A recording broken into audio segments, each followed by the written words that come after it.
Madden dropped out their early kind of positional rankings, and they dropped out the wide receiver rankings. And let's just be entirely honest, they did not look very heavily upon the Lions. Our highest rated receiver was Amon-Ra St. Brown at 78 overall. Oh. And it's just, it is what it is. I don't like the ranking. I don't think it's fair. But if you take a look at it, the Detroit Lions, all their wide receivers were ranked 60th or lower in the Madden 23 ranking. So I've just got to ask you, do you think the Lions wide receivers are still that bad? Or do you think Madden got it wrong? I don't think anybody was worthy of a 99. I'm not saying anything like that. 78 is – I feel like Amon-Ra, even if you're not a Lions fan, you just look at stats, like he had a pretty good season. 78? Also, DJ Chark, I understand he didn't do anything last year. He's not been so bad. I feel like he's a kind of a decent wideout, or at least he was in Jacksonville before this past season. 78 is – you're telling me Amon-Ra can't get into the 80s? What do you have, 900-something yards last year? He can't crack the 80s? Not just 80 flat. He can't even get 80 flat? It's a little disrespectful, but I like the disrespect.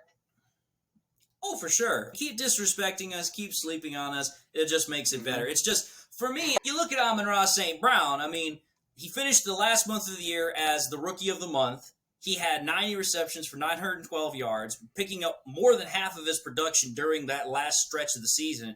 So it's the fact that he's only a 78 and he's not ranked even a little bit higher, I think that's disrespectful more so towards him individually than towards the Lions. One wide receiver that got a lot of praise, at least as far as an individual ranking, was Jameson Williams. He has a 98 speed rating in the game. So it's like the boy can run. Yeah, he'll be a redeeming quality once he gets playing. That guy will be a 99 overall in no time.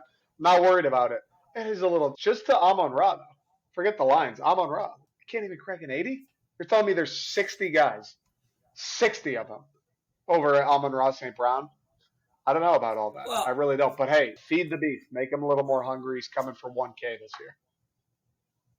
Oh, I totally agree. If you just go back to Amon-Ra's stats last year and you compare him to all the other wide receivers in the game, Amon-Ra was ranked 9th in receptions. He was ranked 27th in yards. And this is as a rookie, mind you. So it's 78. Dude, that's way too low. Yeah. That's just too low for Amon-Ra St. Brown, especially as what he did as a rookie. Come on, give us a little bit of love here. The disrespect. In fairness, the Lions have not earned an ounce of respect from anyone, so that's fair. But it's tough for Amon-Ra. He woke up today, looked at the Madden ratings, probably ruined his bowl of oatmeal. So that's tough for him individually. I got no doubt he'll bounce back, though. Big season, even bigger. Whatever you thought Amon-Ra was going to do this year, add 2 touchdowns and another 150 yards on it. Just the folks at EA Sports. I have no doubt. I'm looking forward for Amon-Ra St. Brown to have a really good season. Again, like we've talked on this show, he's got a massive chip on his shoulders. I've said it before. He knows all the wide receivers by name and the schools they went to that were drafted ahead of him in the draft. He knows every single one of their names. So it's just keep feeding the beast. Keep telling him he's not good enough. He's going to prove you wrong. Man on a mission, I'ma get it. You know I be on a what? Yeah.